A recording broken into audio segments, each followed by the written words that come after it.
السلام علیکم زیم صاحب زرا او تاسو کتل صاحب زرا افیشل یوټیوب چینل.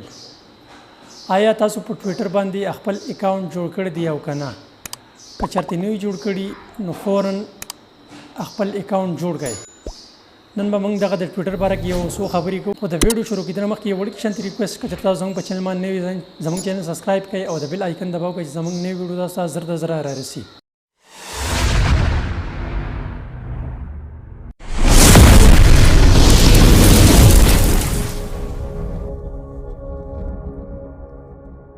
ګورئ په دنیا کې چې کم سلیبریټي دي هغه ټول کم چې دي پوره په وړ کې هغه ټول په ټوئیټر باندې هغوی چې کله هم خپل میسج ورکوي یا څه پیغام ورکوي خپل فین ته نو هغو په ټوئیټر باندې هغه شیر کوي.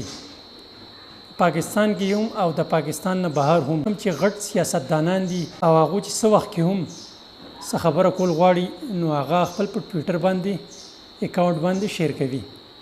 په دنیا کې کم برانډ چې دي هغه واړه دي او که غټ دي که هغه پاکستان کې دي یا د پاکستان نه بهر دي نو هغه په ټوئیټر باندې موجود دي. هغوی چې کله یا څه خپل څه نیوز ورکوي یا څه اپډیټ ورکوي نو هغه خپل د ټوئیټر اکاونټ نه شیر کوي. او ټولو نه غټه خبره دا ده نن سبا تاسو ګورئ چې پاکستان وي یا د پاکستان نه بهر وي پوره په دنیا کې چې کوم ټرینډ جوړیږي هغه د ټوئیټر نه جوړیږي. د ټوئیټر نه ټرینډ شروع کیږي او جوړیږي. سلیبریټي چې دي یا غټ غټ برانډ چې دي یا غټ غټ خلک چې ورته موږ ویو دا په ټوئیټر باندې ولې دي؟ ځکه چې په ټوئیټر کې ډیر زیات آډینس موجود دي، ځکه چې دغه خلک دو فالو کوي او دو لایک کوي. دغه د وجې نه دو ته ډیر زیات ریچ میلاویږي، دو ډیر زیات فیمس کیږي. او نن سبا که تاسو سوچ وکړئ نو واتساپ، فیسبوک، انسټاګرام، ټیک ټاک، سنیک ویډیو کوم چې دي دا ټول رستو شوي دي او ټوئیټر چې دی هغه په ټاپ باندې روان دی. که ته چېرته یو یوټیوبر یا ویډیو ایډیټر یا څه اپلیکیشن چلای یا څه کورسونه چلای تاسو دپاره ټوئیټر چې دی هغه ډیر زیات اهم دی. په ټوئیټر باندې ستاسو مخکې نه اکاونټ وي نو ښه خبره ده، او که نه نو زر تر زره خپل اکاونټ جوړ کړئ. د ټوئیټر نه به تاسو څنګه فایده اخلئ؟ یو څو شیزونه دي چې هغه تاسو سره زه شیر کوم. که تاسو یو کریټر یې کنټینټ کریټر نو تاسو ته ډیلی ټاپک لازمي ضرورت وي نو هغه ډیلی ټاپک چې دی هغه تاسو ټوئیټر نه اوچتولی شئ. نو هغه به تاسو د ټوئیټر کوم ټرینډ چې دی هلته به لاړ شئ او هلته به سرچ کوئ چې کوم ټاپک چلیږي نو تاسو په هغې باندې کوم ټرینډ ټاپک چې چلیږي تاسو په هغې باندې ویډیو جوړولی شئ او هغه تاسو یوټیوب ته یا فیسبوک ته اپلوډ کولی شئ.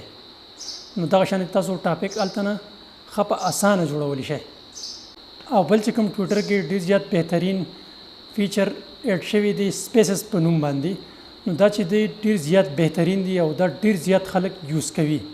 باره کسان یو بل سره میټینګ کولی شي، یو بل سره خبرې کولی شي او یو بل سره خپله آډیو چې هغه شریک کولی شي. تاسو پیډ کلاسونه هم آنلاین اخیستی شئ.